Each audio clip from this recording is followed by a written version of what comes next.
설교에 들어가기 앞서서 제가 한 사람의 이야기로 오늘 말씀을 시작하려고 합니다. 이 사람은 가난한 집안에서 태어났습니다. 그래서 어린 시절이 굉장히 불우한 인생 환경에서 살아왔는데 부모가 굉장히 억압을 많이 했다고 합니다. 그래서 굉장히 소극적이고 소심한 성격으로 살아왔던 한 남자의 이야기인데요. 그는 학교에서 어릴 때부터 왕따에 시달리고 아이들의 폭력에 시달렸다고 합니다. 그래서 그의 삶은 빛이 보이지 않는 구렁텅이 같았습니다. 그러다가 그에게 새로운 전환점이 생기게 됩니다.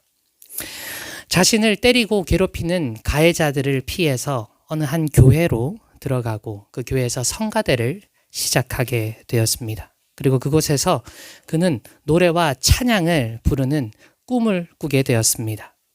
사람들 앞에서 노래하는 직업을 내가 가져야겠다 하고 결심했다고 합니다.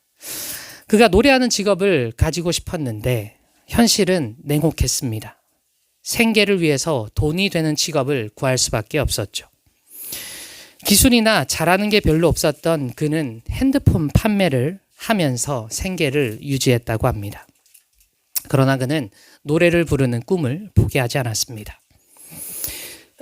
그는 영국에서 유명 TV 프로그램 브리튼스 갓 탤런트라는 TV 프로에 나가서 어느 한 노래를 부르며 굉장히 유명하게 되었습니다. 그 노래가 오페라 노래였는데요. 결국 그는 우승하게 되었습니다. 그가 누군지 아십니까? 폴 포츠라고 하는 인물입니다. 굉장히 못생기기도 하고 또 사람이 굉장히 소심한 사람이었는데 오페라 노래를 부를 때는 굉장한 힘이 있고 굉장한 노래를 잘 부르는 사람이었습니다. 그의 삶을 들으면 참 마음이 찡할 정도로 안타까운 삶을 살았습니다. 그런데 그가 전환되었던 삶의 터닝 포인트는 교회에서 성가대 안에 있었던 그 시간, 주님을 찬양하고 예배드리는 그 시간이 그의 삶을 변화시켰다라고 말합니다. 물론 그의 종교가 기독교인이 아닐지도 모릅니다. 제가 열심히 찾아봐도 그가 기독교인인지는 나오지 않더라고요. 그런데 주님을 믿지 않는 사람도 찬양을 통해서 그의 삶이 변화되었습니다. 그의 마음을 움직였습니다. 그가 주님을 찬양하는 그 시간에 힘과 능력을 얻어서 위로를 받았습니다. 세상 사람들도 이 노래만으로 기적을 체험한다고 합니다. 그렇다면 우리 그리스도인들, 크리스찬들은 이 찬양을 통해 어떻게 변화될까요? 오늘 본문 말씀을 보면서 우리가 찬양에 대해 한번 생각해 보기를 원합니다. 시편 150편을 총 53부분으로 나눠서 주제가 정해져 있는데 마지막 146편부터 150편까지의 말씀은 다윗의 찬송으로 나와 있습니다. 주님을 찬송하는 시라고 표현하죠. 한마디로 이 5장의 5편의 말씀은 다윗이 쓴 찬송가입니다. 이 찬송은 특징이 있는데 매 장마다 146편부터 150편까지 시작과 끝이 모두 할렐루야라고 시작되고 끝난다는 것이죠. 할렐루야가 무엇입니까? 히브리어로 할랄이라는 찬양하라라는 명령적 동사와 하나님을 뜻하는 여호와 하나님을 뜻하는 야흐의 합성어입니다. 즉 하나님을 찬양하라라는 명령이죠. 다윗이 시편을 쓰면서 이 글을 읽을 독자들에게 마지막으로 전하고 싶었던 말이 이 찬양하라는 말이었습니다. 그의 삶은 어땠습니까? 그의 삶은 고난의 연속이었습니다. 죽을 뻔한 사건이 너무 많아서 우리가 다 언급하지 못할 정도로 그의 삶은 파란만장했습니다. 죽음을 앞두고 살아왔습니다. 그런데 그의 인생이 마무리되면서 마지막으로 본인의 인생을 돌아보았을 때 여호와를 찬양해야겠다라고 전하고 싶었습니다. 다윗은 하나님을 찬양하는 것이 하나님을 믿는 자들에게 필수적이고 없어서는 안 될 중요한 요소였다라고 말하고 싶었던 것이죠. 그런데 많은 사람들은 찬양에 대해서 부담감을 가집니다. 내가 실력이 없다고 생각하고 내가 음치고 내가 박치고 내가 음악적 재능이 없어서 하나님 앞에서 찬양하는 것을 부끄러워하는 사람들이 있습니다.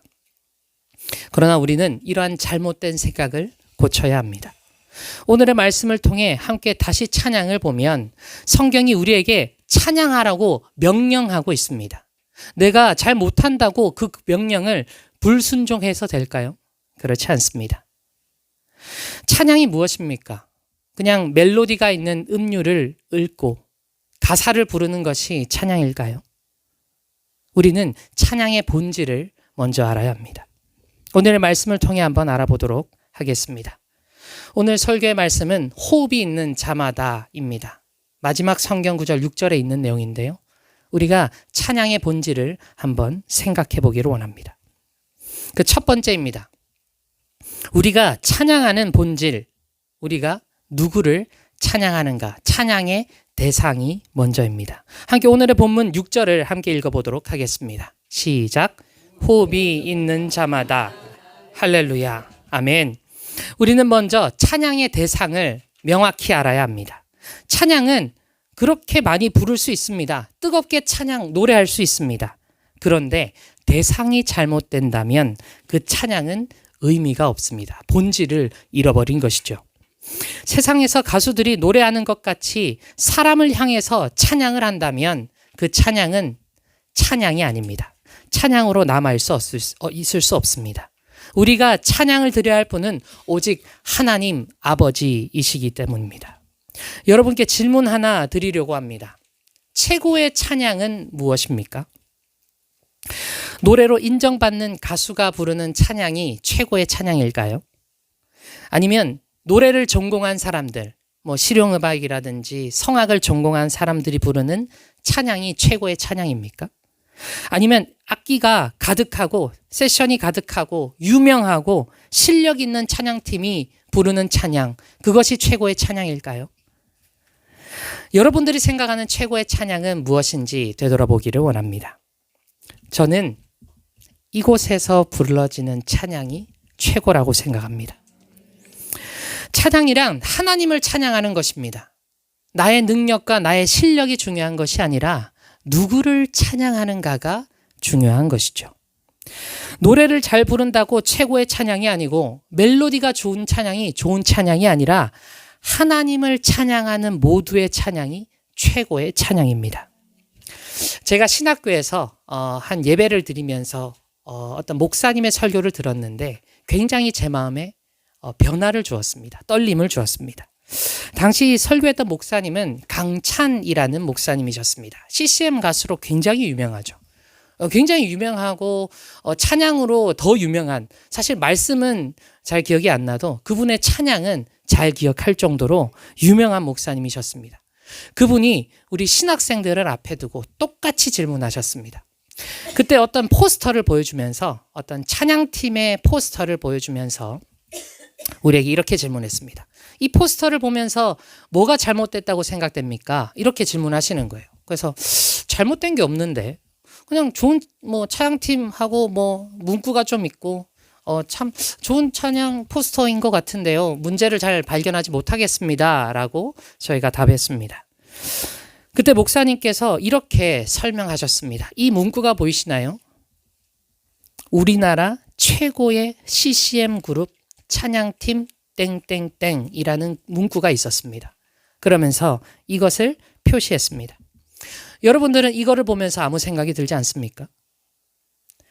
우리나라 최고의 CCM 가수, 최고의 찬양을 하는 찬양팀의 정의가 무엇입니까? 이런 표현을 하시는 거예요. 신학생들이 순간 고요해졌습니다. 다들 찬양을 오래 했던, 찬양팀 인도를 했던 많은 목회자들이었는데 일순간에 조용해지는 거예요. 그래서 나도 한번 되돌아보니 그렇게 생각했구나. 내가 실력을 최고의 찬양이라고 생각했구나 라고 인정하게 되었습니다.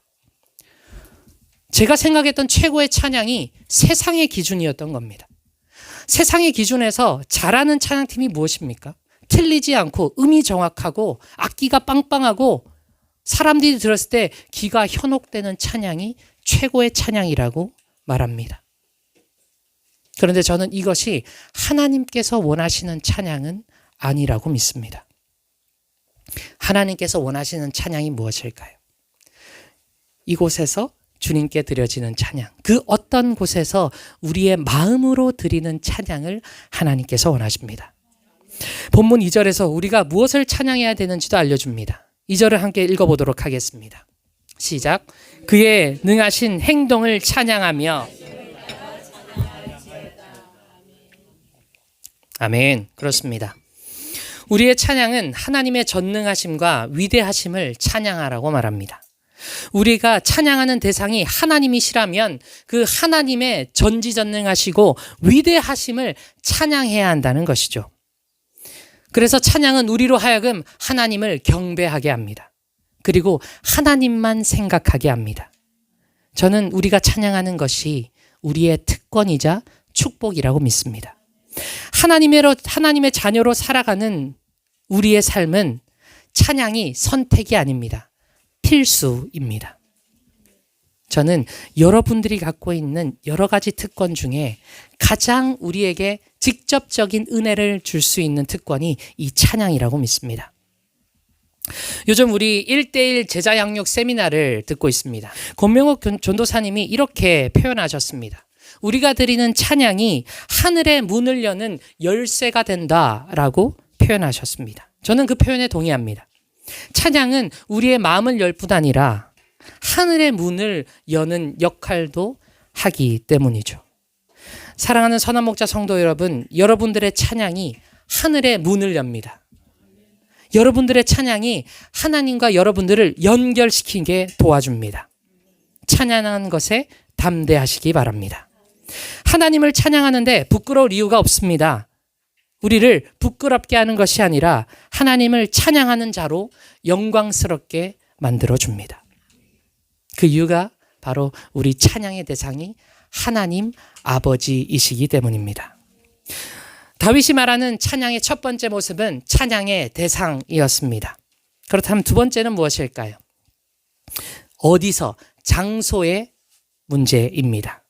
우리는 어디서나 찬송하라고 말합니다. 오늘의 말씀 중 1절을 한번 읽어보도록 하겠습니다. 시작. 할렐루야. 그의 성소에서 하나님을 찬양하며 그의 권능의 궁창에서 그를 찬양할지어다. 아멘. 1절의 말씀에서 처음에 이렇게 표현합니다. 그의 성소에서 하나님을 찬양하라. 하나님이 계신 그곳에서 찬양하라는 것이죠. 이곳은 어디입니까? 성전입니다. 지금으로 따지면 교회이죠. 그 다음으로 나오는 말이 그의 권능의 궁창에서 그를 찬양하라고 표현합니다. 이게 무슨 의미일까요? 권능의 궁창, 이게 뭘까요? 조금 해석이 어려울 수 있습니다. 그래서 원어로 보면 우리가 해석하기가 쉽습니다. 히브리어로 궁창은 라키아라고 하는 단어인데요. 이 라키아라는 단어는 얇게 펴서 길게 늘어뜨린다라는 의미입니다. 고대 히브리인들은 이 궁창이 기둥에 의해 받쳐져 있고 이 궁창들의 문이 있어서 그곳에서 비나 눈이 내린다고 믿었습니다. 그들이 말하는 궁창은 바로 하늘마저 덮고 있는 크고 얇은 막을 말합니다. 오늘 말씀에서 말하는 권능의 궁창이란 하나님의 권능이 덮고 있는 하늘을 의미하는 것이죠. 쉽게 이야기하자면 하나님의 권능 아래에 있는 하늘 아래에서 찬양하라는 것입니다.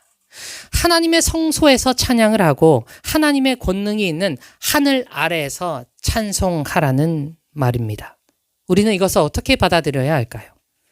하나님께서 함께 하시는 모든 곳에서 찬양하라는 말로 받아들였으면 좋겠습니다.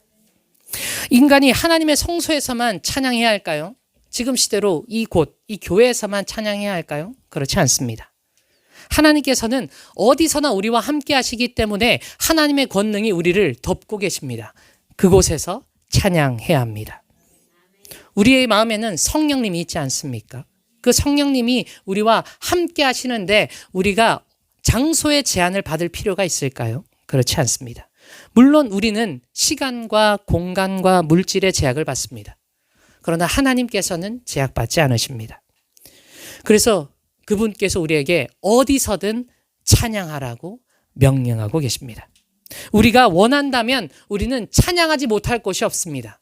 그것이 전쟁터든 그게 우리 집이든 밖이든 사람들 앞이든 어디 곳에도 우리는 찬양할 수 있습니다. 믿음의 본을 보여준 바울은 어땠습니까? 전도를 하다가 빌립보의 감옥에 갇히게 되었습니다. 빌립보에서 감옥에 갇혔음에도 불구하고 그는 그곳에서 찬양했습니다. 심지어 손발이 묶이고 고통받는 중에서 자유도 없는 그곳에서 하나님을 찬양했습니다. 그리고 그곳은 하나님의 은혜가 충만하게 되었습니다. 우리가 그 모습을 기억하기 원합니다. 어디서나 어디서든 여러분들이 찬양하기를 축복합니다. 어린 시절 제가 저희 부모님의 개척교회에서 자라났습니다. 저희 어머니 박선희 사모님의 모습 중에서 어린 제 마음에 굉장히 저를 힘들게 하는 모습이 있었습니다. 그게 뭐였냐면 길을 가다가 갑자기 찬양을 하세요. 근데 사람들이 있는 곳에서 합니다. 사람들이 옆에 있고 지하철에서 지하철을 기다리고 있는데 그곳에서 찬양을 하십니다. 그럼 제가 어떻게 할까요? 어린 마음에 도망갔습니다. 모르는 척하고 도망갔습니다. 때때로 사모님을 붙잡고 찬양 좀 그만하세요. 제발요. 저 부끄러워요. 그만 좀 하세요. 하고 했는데 오히려 저한테 되물어 보셨습니다. 왜 하나님을 찬양하는데 부끄러워하니? 저는 당시에는 사실 그 말씀이 이해가 안 갔습니다. 사실 이해하고 싶지 않았습니다. 여전히 부끄러웠거든요. 근데 제가 크고 나서 목회자가 되고 목사가 되고 나서의 사모님의 그 질문을 되짚어보니 저는 그만큼의 믿음이 없더라고요. 다른 사람들 앞에서 찬양하는 것을 부끄러워하는 저의 모습을 깨닫게 되었습니다. 지금 저한테 그렇게 하라고 하면 작게는 부를 것 같습니다. 근데 사모님처럼 크게는 못할 것 같아요. 아직도 그 믿음은 따라잡지 못했던 것 같습니다. 다른 사람들 앞에서 찬양하는 게 쉬울까요? 다른 사람들 앞에서 기도하는 게 쉬울까요? 그렇지 않습니다. 당시 박선희 사모님께서는 제 생각에 그렇게 하지 않고는 참을 수 없으셨던 것 같습니다. 지금 저에게 그 정도의 믿음이 없지만 그때 당시 사모님의 믿음을 담고 싶습니다. 교회에 있든지 밖에서든지 집이든지 내가 알지 못하는 어떤 곳이든지 그곳은 중요하지 않습니다. 우리는 하나님을 찬양할 특권이 있습니다. 자격이 있습니다. 다른 어느 누구도 가지지 못하는 그 자격과 특권을 가지고 있습니다. 그 특권을 누리시기를 축복합니다. 오늘 본문의 말씀을 통해 다윗이 말하고자 하는 찬양은 찬양의 대상과 찬양의 자리를 이야기해 주었습니다. 그렇다면 마지막 세 번째는 무엇일까요? 누가 찬양하는가입니다.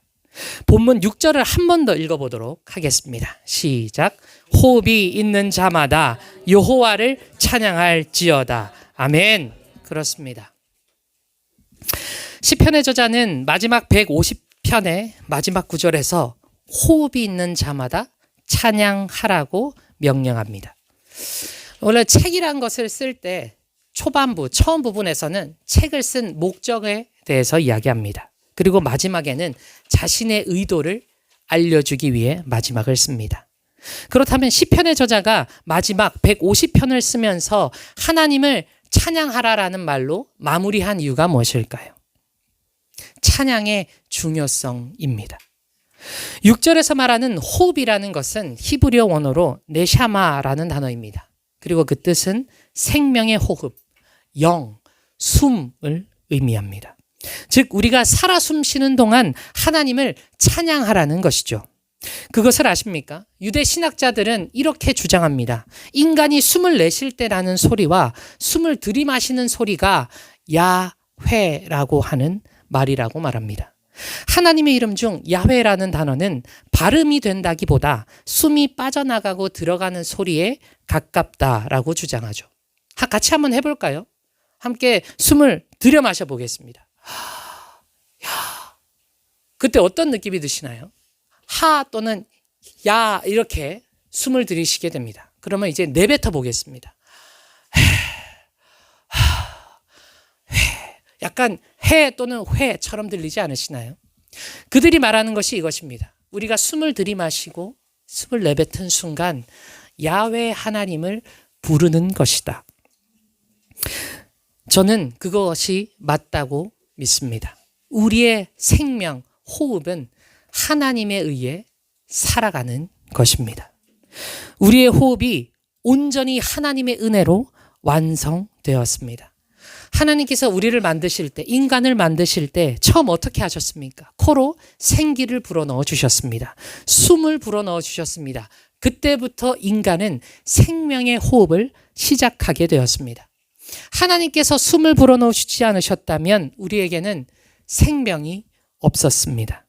그리고 하나님께서 불어주신 그 호흡을 통해서 자신을 찬양하게 하셨습니다. 우리의 호흡이 끊어지는 순간은 우리가 죽음을 맞이하는 순간입니다. 그래서 호흡이 있는 자마다 이 표현은 살아있는 모든 자들이 살아있는 동안에 찬양하라는 말씀이죠. 사랑하는 선한 목자 성도 여러분, 우리의 몸은 하나님께서 거하시는 성전입니다. 그리고 우리의 호흡은 하나님을 찬양하는 도구이자 하나님을 갈구하는 마음입니다. 하나님을 찬양하십시오. 우리의 삶이 비록 힘들고 어렵고 고난 중에 있을지라도 우리는 찬양해야 합니다.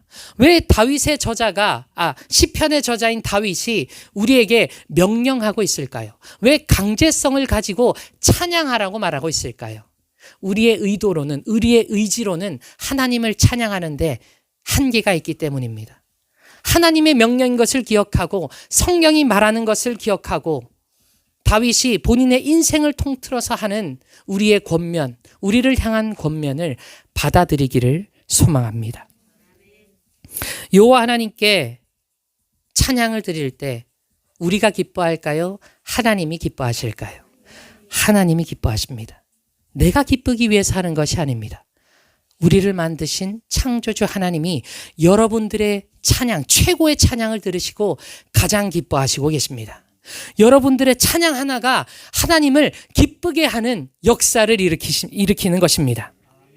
그것이 여러분들의 특권입니다. 호흡이 있는 자마다 찬양해야 하는데 세상에 수많은 사람들, 살아가고 있는 사람이 하나님을 찬양할까요? 그렇지 않습니다. 오직 하나님을 믿는 자만 찬양합니다. 이것이 특권이 아니면 무엇일까요? 호흡이 있는 자마다 특권을 가지고 그 권능을 가지고 하나님께 찬양합니다. 최고의 찬양을 하나님께 드리기를 소망합니다. 말씀을 마무리하려고 합니다. 오늘 본문 말씀인 시편은 예수 그리스도를 중심적으로 보는 구속사적 해석은 아닐 수도 있습니다. 물론 크게 보면 그렇게 해석될 수 있지만 그럼에도 불구하고 다윗은 자신의 생애를 돌아보면서 마지막에 느꼈던 그 감정은, 그 마음은 여호와를 찬양하는 것이었습니다. 그리고 다윗의 인생, 자신의 인생을 관통하는 시가 되었습니다. 요즘 김종호 집사님이 때때로 시를 단톡에 올려주십니다. 그 내용들이 굉장히 우리의 마음을 흔들 때가 있습니다. 인생을 관통하는 시는 그 사람의 마음을 흔듭니다. 다윗의 시가 우리의 마음을 흔들고 있습니다. 하나님을 찬양하는 것이 우리를 움직이게 합니다. 우리를 찬양하게 바꿔 놓았습니다. 호흡이 있는 순간, 우리가 살아가고 있는 순간 주님을 찬양하기를 원합니다.